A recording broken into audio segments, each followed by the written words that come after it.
இந்திய பொதுமுடை கட்சியின் தமிழ் மாநில செயலாளரும் விவசாய தொழிற்சங்க தலைவருமாக ஏகப்பட்ட சமூக சேவையில் ஈடுபட்டு எளிமைக்கு பெயர் பெற்ற ஆர் நல்லக்கண்ணு. இவருக்கு வயது 101. இந்திய அரசியலில், தமிழக அரசியலில் எளிமைக்கு பெயர் பெற்ற இவர் தற்பொழுது நடிகர் விஜய் நல்லக்கண்ணுவை தோற்கடித்தது சினிமாக்காரர்கள் அல்ல, அரசியல்வாதிகள் என்று குறிப்பிட்டு பேசும் அளவுக்கு இவர் மீது எல்லோரும் நன்மதிப்பு வைத்துள்ளனர்.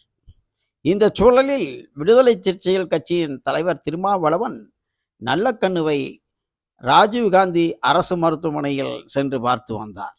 இன்று தமிழக சுகாதாரத்துறை அமைச்சர் மா சுப்பிரமணியனும் நல்லக்கண்ணுவை ராஜீவ்காந்தி அரசு மருத்துவமனையில் சென்று நலம் விசாரித்து வந்த நிலையில் அவரது உடல்நிலை சற்று பின்னடைவு ஏற்பட்டு இருப்பதாகவும் கவலைக்கிடமாக இருப்பதாகவும் செய்திகள் வெளிவருகின்றன.